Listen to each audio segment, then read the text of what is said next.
नमस्कार दर्शकों, आप सभी का लोक स्वर पर स्वागत है। मैं हूं आपके साथ दिलीप जगवानी। खबरों का सिलसिला शुरू करते हैं। हर तरफ धार्मिक बयार है। शुरू करते हैं खबरें। करुणा स्वरूपा प्रसन्ना शाश्वत शक्तिपुंज आदि शक्ति श्री महामाया देवी दया और करुणा की साक्षात प्रतिमूर्ति है। जहां नवरात्रि को नवमी तिथि पर मां महामाया का राजसी श्रृंगार किया गया, जिसकी एक झलक पाने के लिए सुबह से ही भक्तों का सैलाब उमड़ पड़ा था। नवरात्रि पर्व की नवमी तिथि पर मां महामाया का राजसी श्रृंगार किया गया, जिसमें दया और करुणा की साक्षात देवी महामाया 16 श्रृंगार से युक्त होकर भक्तों को दिव्य और अलौकिक दर्शन दिया, जिसकी एक झलक पाने के लिए सुबह से ही सैकड़ों की तादाद में भक्तों का सैलाब उमड़ पड़ा था।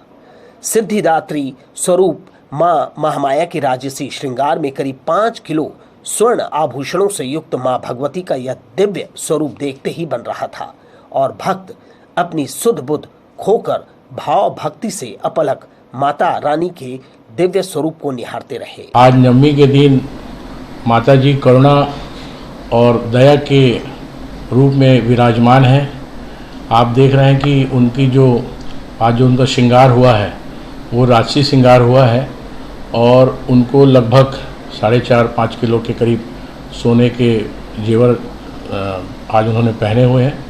आज सवेरे से ही इस माता जी के दर्शन के लिए लोगों का तांता लगा हुआ है। मां महामाया के राजसी श्रृंगार में माता रानी स्वर्ण आभूषणों से युक्त थी, जिसमें सोने का मुकुट, कुंडल, नथ, बिंदिया, रानी हार, कंठहार, मोहर हार, करधन, पायल, बिछिया आदि से दिव्य रूप की अनुपम छवि देखते ही बन रही थी।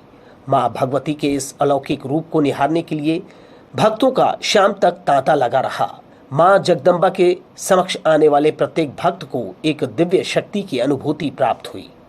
माता रानी के राजसी श्रृंगार के बाद राजसी नैवेद्य 56 भोग अर्पित किया गया। उसके बाद महाआरती की गई। आज नवमी जो श्रृंगार हुआ है बहुत ही आकर्षित एवं आकर्षण करने वाली श्रृंगार है। पूरा सोने का श्रृंगार है। सर्वप्रथम तो माता जी का जब श्रृंगार करने के लिए पुजारी आनंद मिश्रा और सूरज मिश्रा दोनों प्रवेश किए और श्रृंगार करके जैसे ही आम दर्शनार्थियों को और सहयोगियों को और हमको जब दर्शन करने का अवसर मिला तो ऐसा लगा कि साक्षात आज माता जी प्रकट हुई है। उपस्थित ब्राह्मणों को भोजन कराया गया और देवी स्वरूप कुमारी कन्याओं को मंदिर के अध्यक्ष आशीष सिंह ने विधिवत पूजा अर्चन कर उन्हें भोजन कराया। अंत में सभी कन्याओं को उपहार और दक्षिणा देकर उनका आशीर्वाद लिया। लोक स्वर के लिए रतनपुर से विजय दानीकर की रिपोर्ट। बिलासपुर का एक प्राचीन मंदिर जो पूरे साल भर में कुछ घंटे के लिए खुलता है। जी हां, हम बात कर रहे हैं हटरी चौक जूना बिलासपुर स्थित प्राचीन सीताराम हनुमान मंदिर। नारायण प्रसाद पांडेय के द्वारा 150 वर्ष पहले दशहरे के दिन इस मंदिर की स्थापना की गई थी। तब से पूरे साल भर में मंदिर के पट दशहरे के दिन ही खुलते हैं। हर साल शाम 6 बजे से रात 9 बजे तक खुलने वाले इस मंदिर में भक्तों की भीड़ को देखते हुए मंदिर समिति के द्वारा इस साल दोपहर 2 बजे से शाम 7 बजे तक पट खुले रखे जाएंगे, जहां श्रद्धालु प्रभु श्री राम, माता सीता, लक्ष्मण और हनुमान जी के दर्शन कर आशीर्वाद ले सकेंगे। दशहरे के मौके पर यहां भक्तों की भारी भीड़ उमड़ने की संभावना है। बिलासपुर के मंगला क्षेत्र स्थित अभिषेक नगर फेस 1 में इस बार भी शारदीय नवरात्र का आयोजन श्रद्धा और उत्साह के साथ किया गया। ओंकारेश्वर शिव मंदिर पूरे 9 दिनों तक माता रानी की पूजा अर्चना से धार्मिक माहौल में डूबा रहा। नवरात्र के दौरान मंदिर प्रांगण में अखंड ज्योति कलश प्रज्वलित किए गए, जिसने पूरे वातावरण को दिव्य आभा से भर दिया। इसके साथ ही पारंपरिक रूप से जवारा बोने की प्रथा निभाई गई।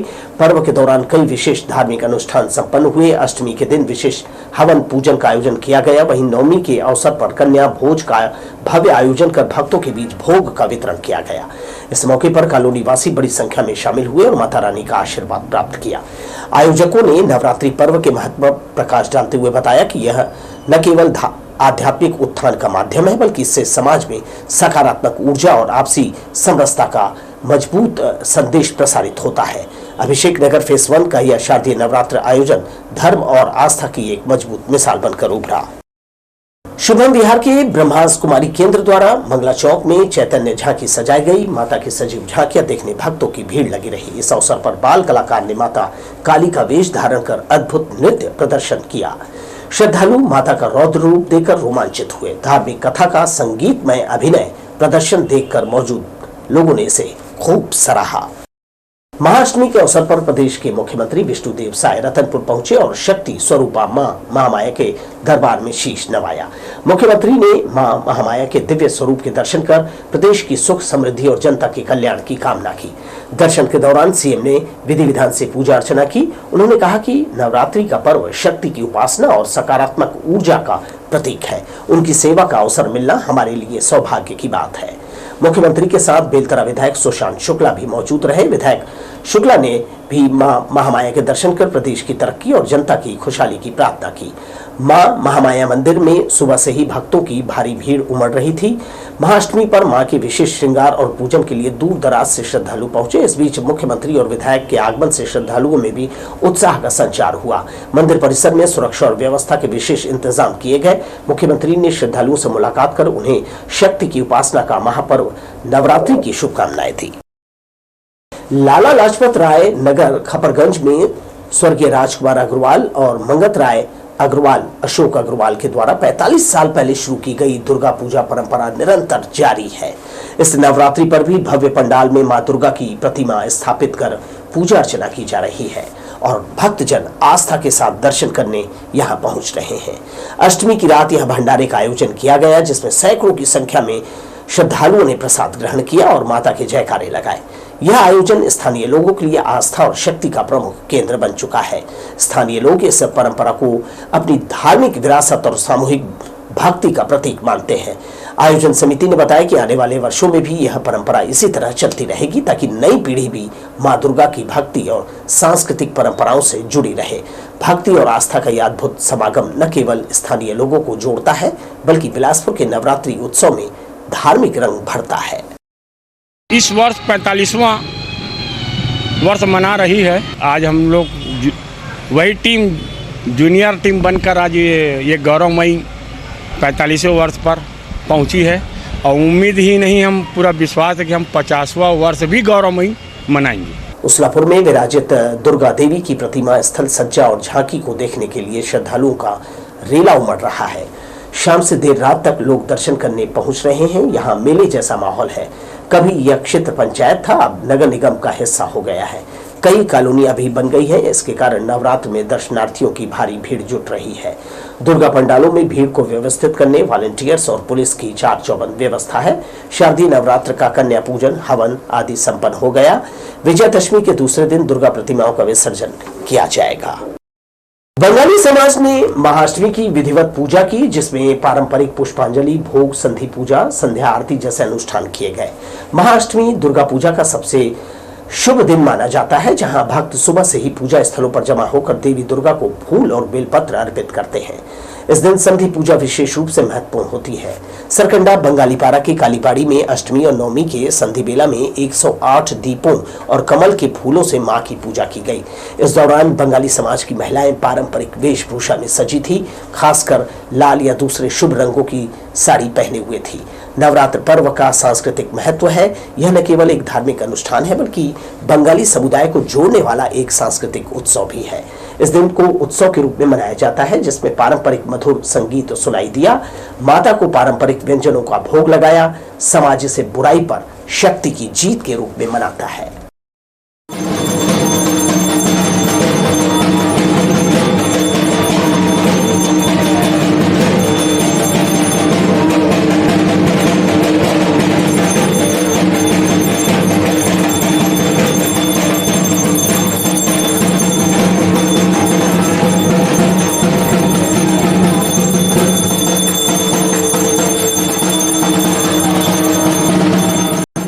शारदीय नवरात्र की अष्टमी को तिफरा में माता का जगराता आयोजित किया गया, जिसमें एक से बढ़कर एक सुमधुर भजनों की प्रस्तुति दी गई।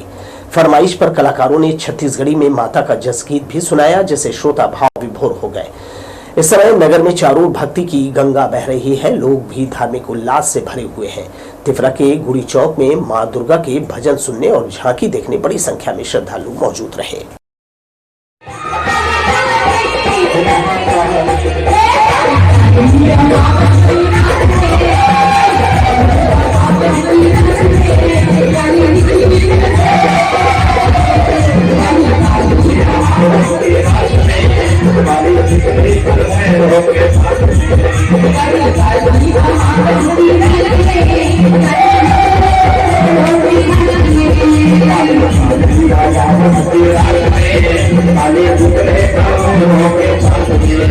हमारे पूर्वजों एवं पिता दादाजी के समय से करते आ रहे हैं और जो हम युवाओं को यहाँ विरासत में मिला है, जो जिसको संजोए रखने के लिए हम युवागण धार्मिक कार्य करके उनके विरासत को आगे बढ़ा रहे हैं। कुतुदन माता चौरा सेवा समिति ने माता की विदाई के पूर्व हवन अनुष्ठान का आयोजन किया, जिसमें शामिल श्रद्धालुओं ने जन कल्याण और परिवार में खुशहाली के लिए आहुतियां दी।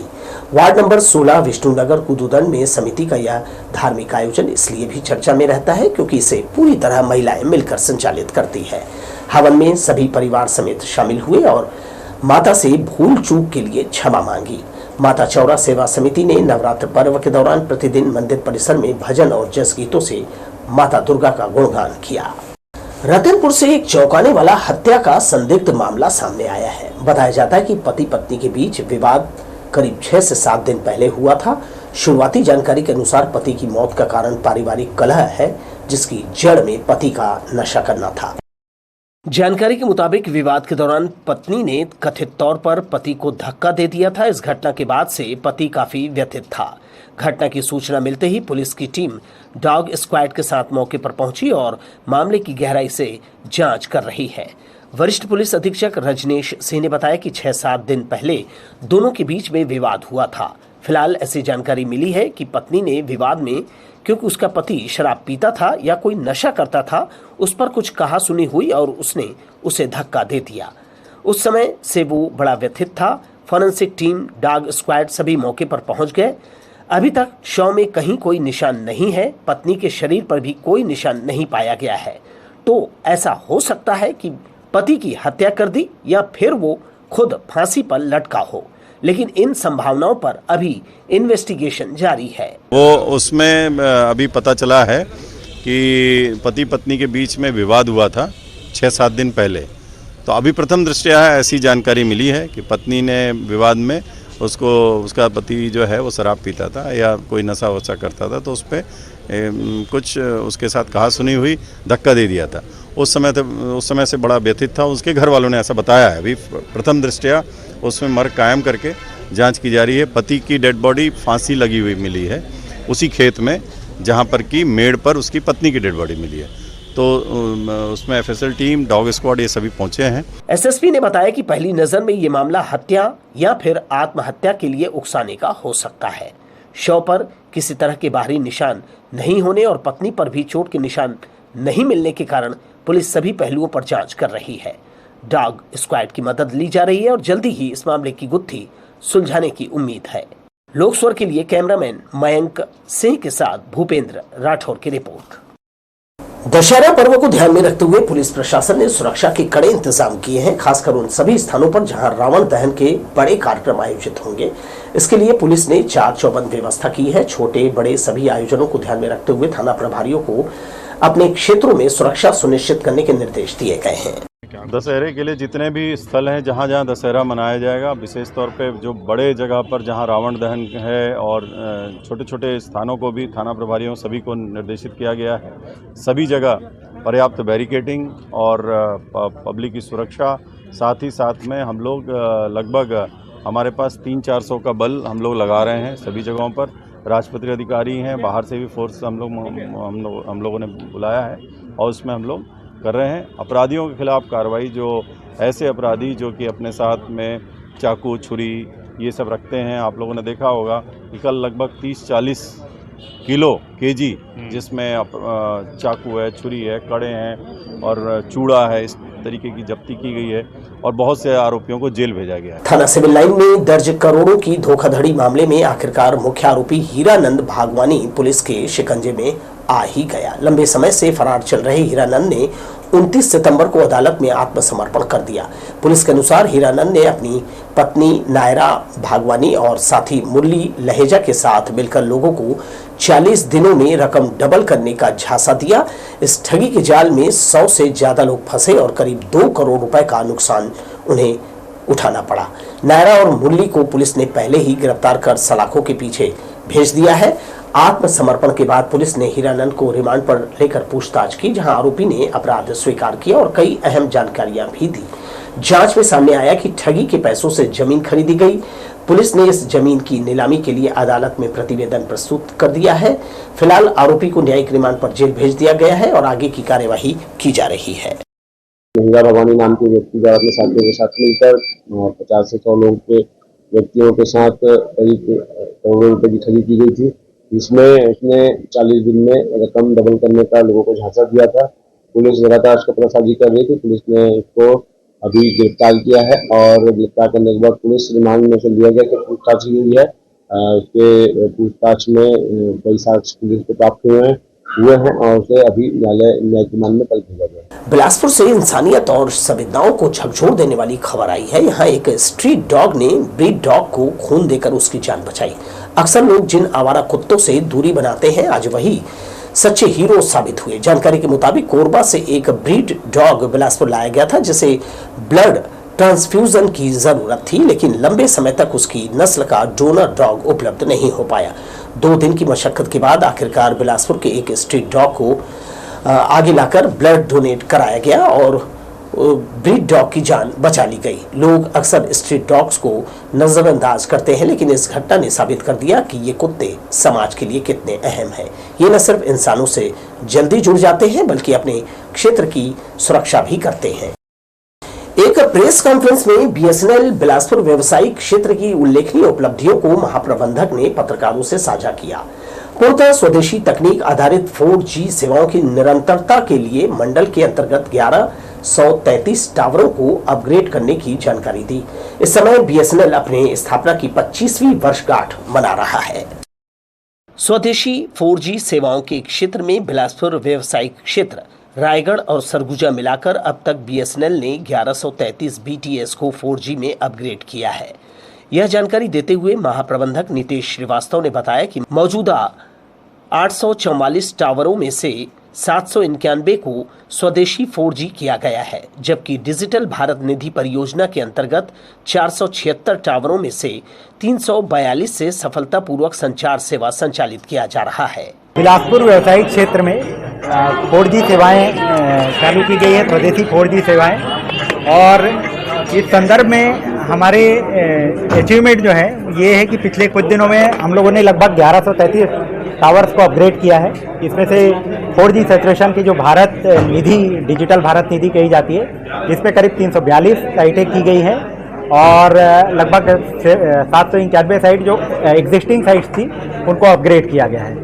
इस तरह से 4G में हमारी सर्विसेज लगभग पूरी तरह से रोल आउट हो चुकी है और बहुत जल्दी ही हम इस पे इम्प्रूवमेंट जो ऑप्टिमाइजेशन वर्क है उसको कंटिन्यू कर रहे हैं। बीएसएनएल की स्थापना के 25 साल पूरे हुए।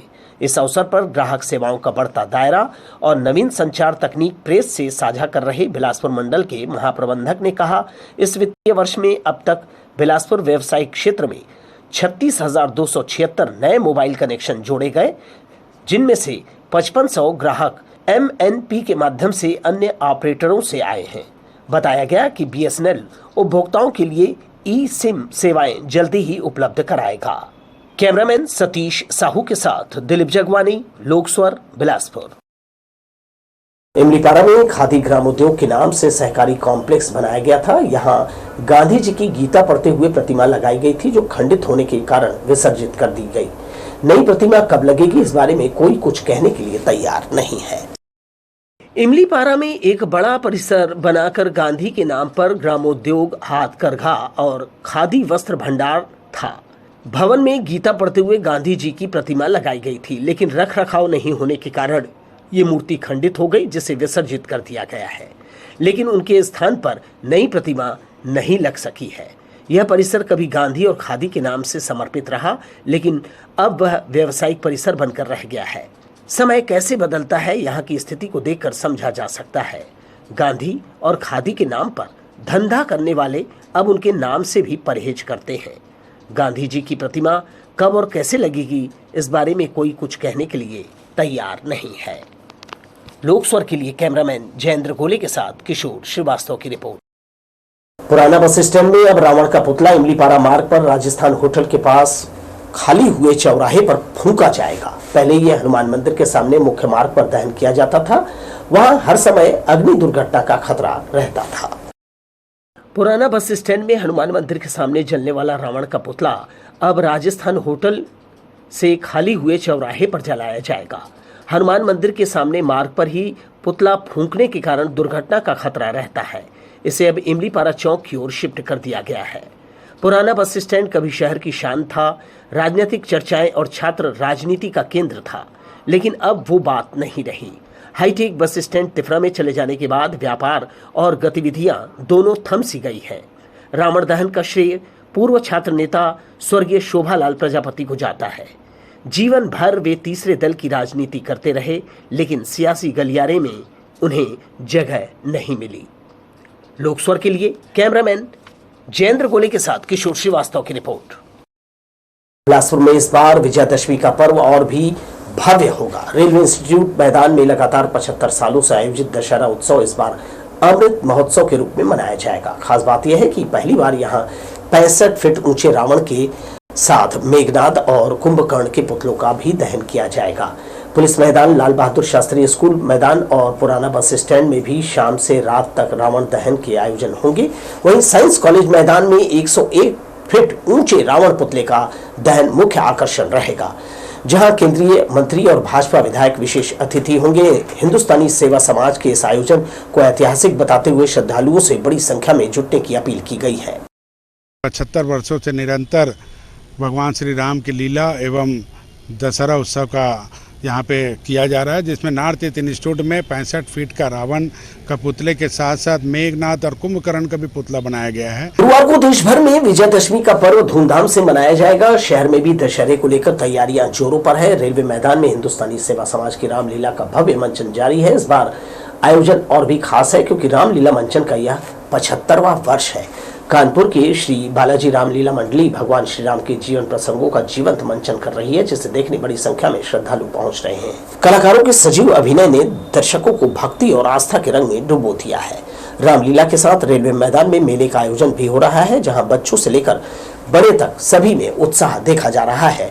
आयोजन समिति ने शहरवासियों से अपील की है कि गुरुवार को दशहरे के इस ऐतिहासिक और सांस्कृतिक धरोहर का हिस्सा जरूर बने।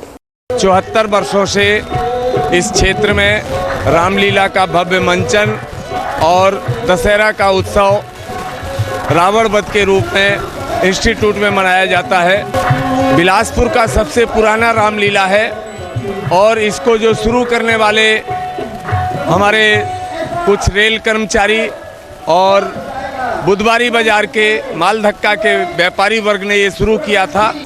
पानी नहीं गिरने के कारण वातावरण में 3 दिनों से उमस भरी गर्मी लोगों को खूब सता रही है, जिसके कारण लोग परेशान हैं। शरद पूर्णिमा तक ठंड का आगाज होने की उम्मीद है। इसके बाद ही गर्मी से राहत मिलने की बात कही जा रही है। अब एक तरह से मानसून की विदाई हो गई है। पानी गिरने के आसार कम ही रह गया है, लेकिन गर्मी और उमस कम होने का नाम नहीं ले रही है। आसमान में हल्के बादल छाए हुए हैं, लेकिन आर्द्रता के साथ उमस जारी है। जानकार बताते हैं कि शारदीय नवरात्र की समाप्ति और शरद पूर्णिमा तक ठंड की दस्तक हो जाती है। उसके बाद ही उमस भरी गर्मी से राहत मिलने की उम्मीद है। अभी बरसात और ठंड के मौसम आने का संधि काल है। वातावरण में बेचैनी भरा माहौल है। मौसम की विपरीत स्थिति के कारण गर्दो गुबार भी बादल छाए रहने के कारण वायुमंडल में नहीं जा पा रहा है। आर्द्रता और उमस के कारण रात के समय शीत भी नहीं गिर रहा है। लोक स्वर के लिए कैमरामैन जयेंद्र गोले के साथ किशोर श्रीवास्तव की रिपोर्ट। छत्तीसगढ़ राज्य के रजत जयंती वर्ष और सेवा पखवाड़ा अंतर्गत बुधवार को अंतर्राष्ट्रीय वृद्धजन दिवस का आयोजन पंडित देवकीनंदन दीक्षित सभागार में किया गया। आयुष विभाग ने शिविर लगाया, जहां 300 से अधिक वरिष्ठ जनों की जांच कर उन्हें दवाइयां वितरित की गई।